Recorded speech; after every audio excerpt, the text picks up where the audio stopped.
Hello friends, welcome back to my YouTube channel. तो कैसे हैं आप लोग? आशा करता हूँ बढ़िया होंगे। तो फ्रेंड्स, आज का जो हमारा वीडियो है वो है रासायनिक विज्ञान, क्लास 10th का रसायन विज्ञान केमिस्ट्री का कुछ मोस्ट वीवीआई क्वेश्चंस है जो आज मैं आपको कराने जा रहा हूँ। इसमें से भी आपको लगभग क्वेश्चन 2026 में आने के चांसेस है। तो हमारा पहला जो क्वेश्चन है वो स्टार्ट करते हैं। विस्थापन अभिक्रिया क्या है? तो इसका जो आंसर है, जिस अभिक्रिया में तत्व विस्थापित होते हैं, ठीक है ना, तत्व जो होते हैं वो विस्थापित हो जाते हैं, अलग अलग हो जाते हैं, उन्हें विस्थापन अभिक्रिया कहते हैं। जैसे FeCuSO4, ठीक है, आयरन कॉपर सल्फेट।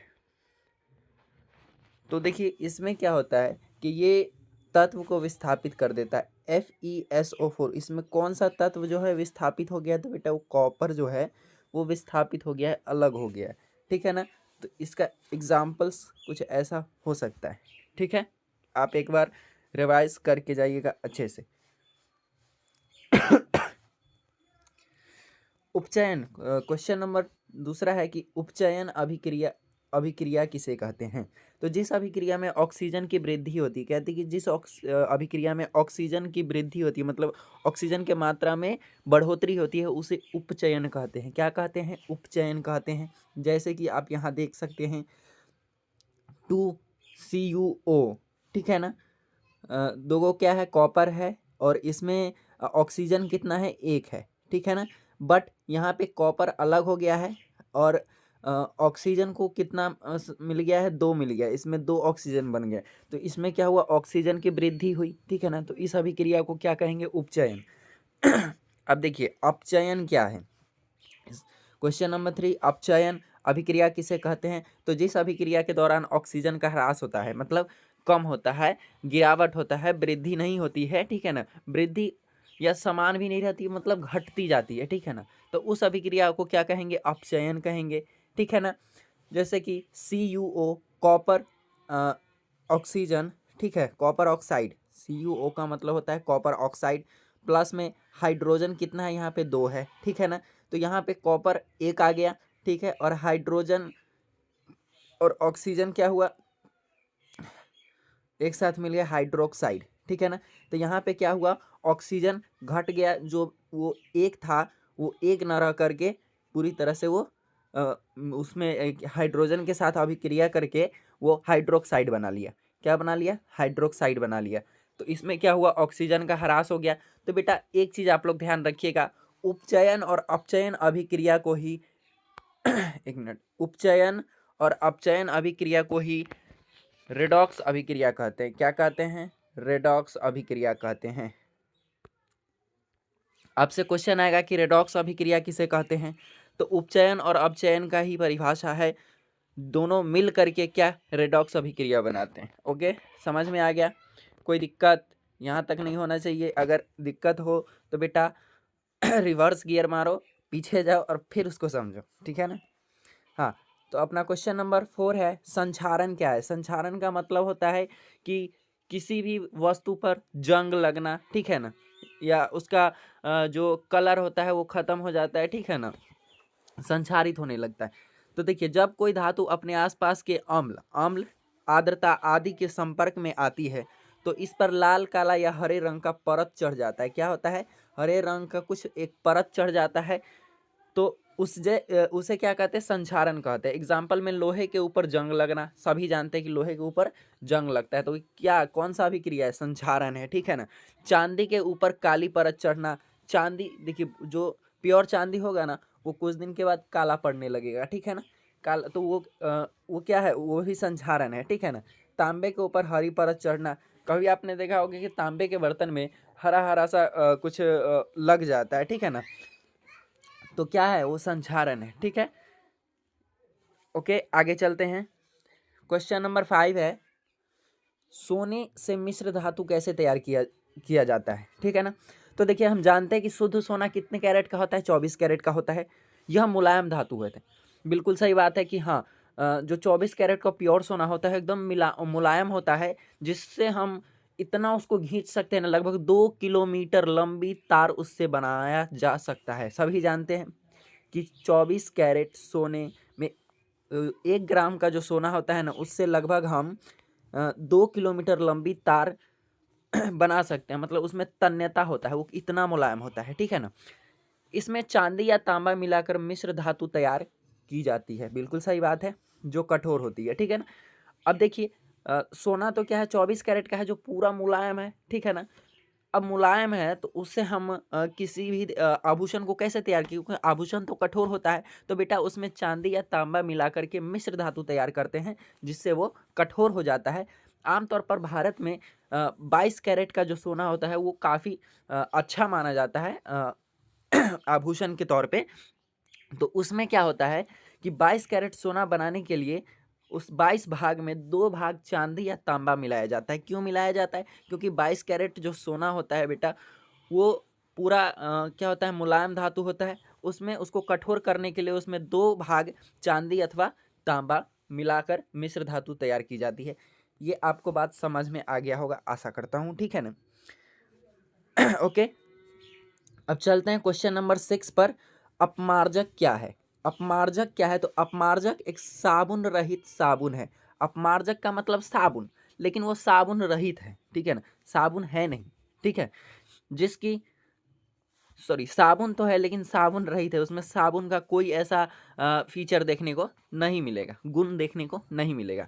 जिसकी रासायनिक प्रवृत्ति साबुन से भिन्न होती है, जिसकी रासायनिक प्रवृत्ति साबुन से भिन्न होती है, कहते हैं ना कि उसमें कोई गुण नहीं देखने को मिलेगा, साबुन जैसा कोई गुण है ही नहीं। अपमार्जक का आर्द्रता, अपमार्जक का आर्द्रता गुण, कौन सा गुण? आर्द्रता गुण साबुन से अच्छा है, ठीक है ना।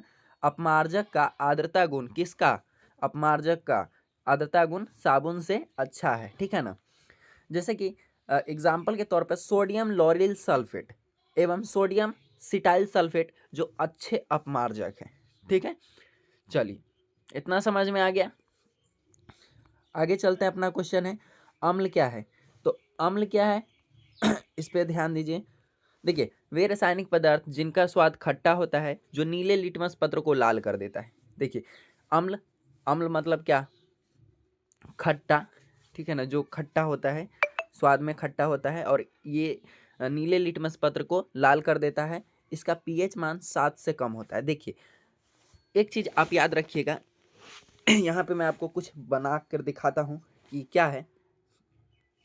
एक मिनट, देखिए, एक लाइनिंग है, बीच में ये बिंदु है, 7 से अगर नीचे आए, ठीक है ना, 1 2 3 4, एक मिनट, देखिए ये पॉइंट है, ये 7 है, ठीक है ना। 7 से नीचे आए, 6 5 4 3 2 1, 8 9 10 11, ठीक है ना, समथिंग ऐसे कुछ जाए। अगर 7 है, किसी भी वस्तु का पीएच मान अगर 7 है, तो वो क्या है? उदासीन है। क्या है? उदासीन, ठीक है। अगर वही 7 से कम है तो वो क्या है? अम्ल है, ठीक है। अगर 7 से ज़्यादा है तो वो क्षार है। क्या है? क्षार है। इस चीज़ को आप याद रख लीजिएगा। ऑब्जेक्टिव में क्वेश्चंस आ सकते हैं, मान लेगा, बोल देगा कि किसी वस्तु का पीएच मान, ठीक है ना, या नींबू का पीएच मान कितना होना चाहिए? अम्ल है तो हम जानते हैं कि नींबू क्या है? अम्ल है, तो 7 से नीचे होगा, होगा कि नहीं? ऐसे मैंने अपने वीडियो में, शॉर्ट्स वीडियो में पीएच मान का बारे में कुछ बताया है, ठीक है ना, वो आप देख लीजिएगा। बहुत ही एकदम सिस्टमेटिक ढंग से, एकदम शॉर्ट वे में उसको कंप्लीट किया है। आप उसको देख लीजिएगा, उससे आपका लगभग क्वेश्चन जो पीएच मान का आएगा वो सॉल्व हो जाएगा। चलिए, ठीक है, आगे चलते हैं। उदाहरण में इसका क्या है? नींबू, जो नींबू में क्या है? साइट्रिक एसिड पाया जाता है। क्या पाया जाता है? साइट्रिक एसिड पाया जाता है। सिरके में एसिटिक एसिड पाया जाता है, और पेट में क्या पाया जाता है? Hydrochloric acid. तो ये क्या है? ये अम्ल है, जिनका स्वाद क्या होता है? खट्टा होता है, और इन सभी का पीएच मान 7 से कम होगा। ये नीले लिटमस पत्र को लाल कर देता है, बताया था अभी, ठीक है। क्षार, अपना अगला क्वेश्चन है, क्षार क्या है? जल में घुलनशील क्षारक को क्षार कहते हैं, ठीक है ना। जल में घुलनशील क्षारक को क्या कहते हैं? क्षार कहते हैं। ये स्वाद में कड़वे होते हैं। देखिए, क्षार और क्षारक में बहुत अंतर है, ठीक है ना। सभी क्षारक क्षार हो सकते हैं बट सभी क्षार क्षारक नहीं हो सकते हैं, इतना ध्यान रखिएगा। सभी क्षारक क्षार हो सकते हैं, ठीक है ना, लेकिन सभी क्षार क्षारक नहीं हो सकते हैं। सिर्फ वही क्षार जो जल में घुलनशील होंगे, ठीक है ना, सिर्फ वही क्षारक जो जल में घुलनशील होंगे उन्हें क्या बोलेंगे, क्षार कहेंगे। ये स्वाद में कैसे होते हैं, कड़वे होते हैं। इनका पीएच मान 7 से अधिक होता है।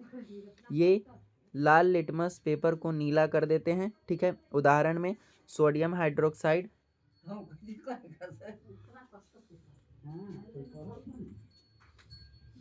पोटेशियम हाइड्रोक्साइड और कैल्शियम हाइड्रोक्साइड, मैग्नीशियम हाइड्रोक्साइड, ये जो है इसके मेनली उदाहरण है। ओके, तो आगे चलते हैं। क्वेश्चन नंबर 9 है अपना, लवण क्या है।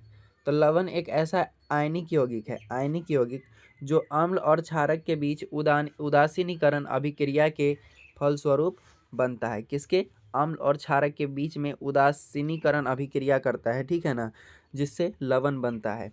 एग्जाम्पल में आप सोडियम क्लोराइड जो खाने का नमक होता है NaCl, potassium nitrate, calcium sulphate, ये क्या है, इसके मेनली उदाहरण है, ठीक है। आगे चलते हैं।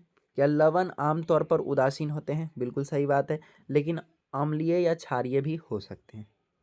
क्या, अम्लीय और क्षारीय भी हो सकते हैं। अब है क्वेश्चन नंबर अपना 10 है। क्वेश्चन नंबर 10 क्या है, धातु, अधातु एवं उपधातु, ठीक है ना, तीनों के बारे में समझेंगे। तो पहले जानते हैं कि धातु क्या है।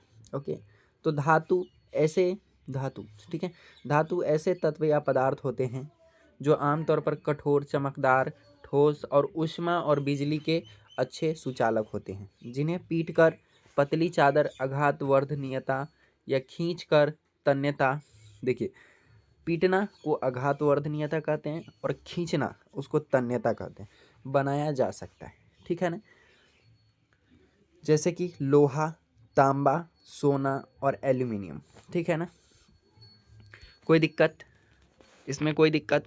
धातु के बारे में सभी जानते हैं कि ये क्या होता है, कठोर होता है, चमकदार होता है, ठोस होता है और ऊष्मा और बिजली का सुचालक होता है, ठीक है। इसमें आघातवर्धनीयता होता है, ये तन्यता, इनमें तन्यता होता है। एग्जाम्पल में समझ गए, ठीक है। अब है अधातु। अधातु क्या है, वे रासायनिक तत्व जो सामान्यतः ऊष्मा और विद्युत के कुचालक होते हैं। देखिए अधातु क्या होते हैं, ऊष्मा और विद्युत के कुचालक होते हैं और ये भंगुर होते हैं, ये ठोस ना होकर के भंगुर होते हैं, तोड़ने पर ये चूर चूर हो जाएंगे, ठीक है ना। ये ठोस, द्रव, गैस तीनों अवस्थाओं में पाए जा सकते हैं। ये तीनों अवस्थाओं में पाए जा सकते हैं और इसमें चमकहीन होते हैं, इसमें कोई चमक नहीं होता है, ठीक है ना। जैसे कार्बन, सल्फर, ऑक्सीजन, हाइड्रोजन आदि इसके प्रमुख उदाहरण हैं। सल्फर, देखिए सल्फर में थोड़ी चमक होती है बट ये इसका अपवाद है, ठीक है ना, सल्फर क्या है, अपवाद है। अब है उपधातु। उपधातु क्या है, तो वे तत्व जिनमें धातु तथा अधातु के गुण पाए जाते हैं। देखिए उपधातु में धातु और अधातु के दोनों के गुण पाए जाएंगे, उसे उपधातु कहते हैं। जैसे कार्बन, बोरॉन आदि, sorry boron, silicon, germanium, arsenic, antimony, tellurium, polonium, देखिए ये इसके मेनली उदाहरण हैं। और मैं क्यों कह रहा हूँ या ये बात क्यों कह रही है कि धातु और अधातु के दोनों के गुण पाए जाते हैं, उसे हम उपधातु कहते हैं।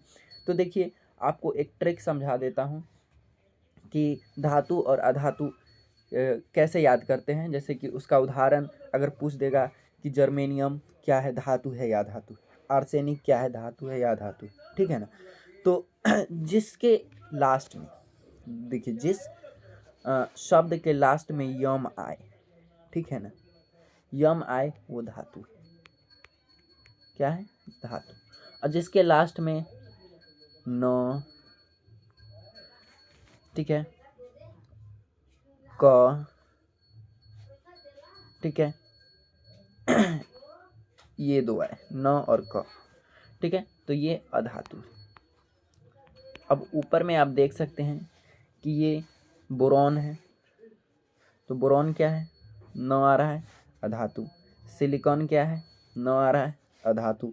जर्मेनियम यम आ रहा है तो ये धातु। आर्सेनिक न आ रहा है तो अधातु। एंटीमोनी न आ रहा है तो क्या है, अधातु। टेल्यूरियम यम आ रहा है तो धातु। पोलोनियम यम आ रहा है तो धातु। समझ गए, ठीक है। इसी प्रकार से कुछ अगला क्वेश्चन है अपना, विकृत गंधिता का क्या अर्थ है, उदाहरण लिखिए, ठीक है। तो खाद्य सामग्री में उपस्थित वसा तेल काफी समय के बाद वायु में ऑक्सीजन अभिक्रिया करके, ठीक है ना, क्या करता है, अभिक्रिया कर लेता है, पूरा नहीं लिखा था मैंने, अभिक्रिया करके उसमें जो उपस्थित वसा तेल होता है ना, वो काफ़ी समय के बाद खराब हो जाता है, ठीक है ना, खराब हो जाता है, जिसे ही विकृत गंधिता कहते हैं। जैसे कि नाइट्रोजन जो आपने चिप्स में देखा होगा, ठीक है ना, तो चिप्स में जब हवा ख़त्म हो जाती है वो फूला हुआ रहता है, ठीक है ना। अब अगर आप कुछ दिन वो चिप्स खरीद लीजिए और उसको फाड़ के कहीं एक दिन के लिए रख दीजिए, ठीक है ना, तो उसमें से नाइट्रोजन गैस ख़त्म हो जाता है, तो वो क्या करता है, ऑक्सीजन के साथ अभिक्रिया कर लेता है, नाइट्रोजन गैस तो उसमें है नहीं, और जिससे वह उसका स्वाद और उसका गंध कुछ ख़राब हो जाता है, ठीक है ना, तो वो खाने में भी और उसका सुगंध भी ख़राब हो जाता है, अच्छा नहीं लगता है, ठीक है ना। तो इसी को क्या कहते हैं, विकृत गंधिता। जैसे आप एक और एग्जांपल समझ सकते हैं कि हमारे यहाँ जो खाना बनता है, ठीक है ना, वो कभी कभी ख़राब हो जाता है, ठीक है ना, उसमें एकदम बुरी दुर्गंध आने लगती है, तो वही क्या कहता है, विकृत गंधिता होता है, ठीक है। यहाँ तक आपको आशा करता हूँ बढ़िया से समझ में आया होगा।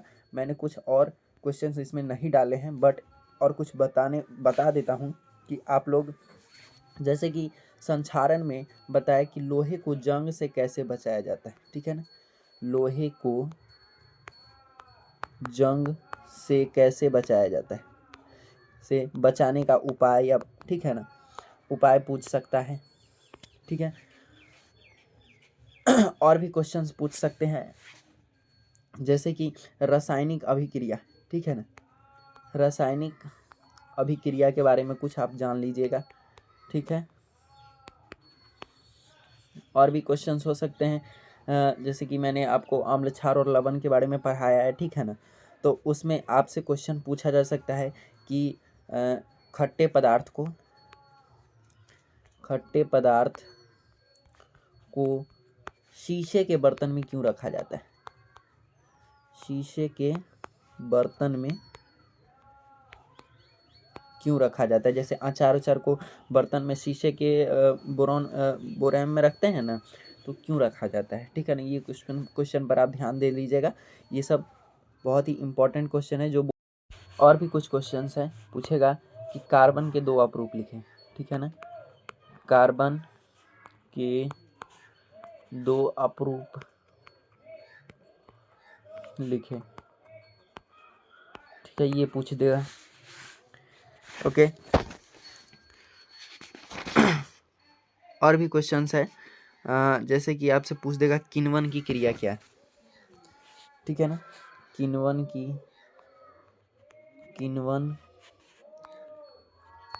क्रिया क्या है,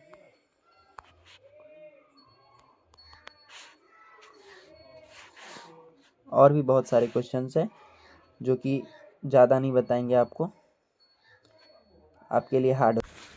खनिज और अयस्क में अंतर, ठीक है, खनिज और अयस्क में अंतर पूछ देगा, ठीक है, दोनों में अंतर पूछ देगा। ये सब आप थोड़ा थोड़ा रिवाइज करके जाइएगा, जो मेन क्वेश्चन था वो तो मैंने आपको बता दिया, इस सब पर भी कुछ ध्यान दे लीजिएगा, ओके।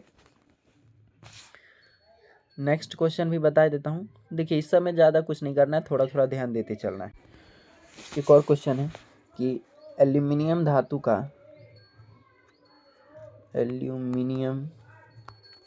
का निष्कर्ष पूछ सकता है अयस्क के द्वारा कैसे किया जाता है, ठीक है ना, निष्कर्ष अयस्क के द्वारा कैसे किया जाता है, ठीक है ना। ये क्वेश्चंस रिपीट कर लीजिएगा, एक बार ध्यान दे लीजिएगा, ये सब कुछ मेन इम्पॉर्टेंट क्वेश्चंस है। तो आशा करता हूँ आज का ये वीडियो आपको अच्छा लगा होगा। अगर अच्छा लगा होगा तो आपको पता है कि करना क्या क्या है, ठीक है ना। चलिए मिलते हैं नेक्स्ट वीडियो में। और हाँ, अब से मैं क्लास 11th का चैप्टर स्टार्ट करने वाला हूँ, तो उस वीडियो में भी आप लोग ज़रूर आइएगा। ठीक है। अभी फ़िलहाल में मेरे पास बोर्ड का कोई साधन नहीं है, लेकिन जैसे ही मेरे पास बोर्ड का साधन आ जाएगा मैं बोर्ड पे आके पढ़ाऊँगा। ओके, चलते हैं। ठीक है, फिर मिलते हैं नेक्स्ट वीडियो में। Thank you so much.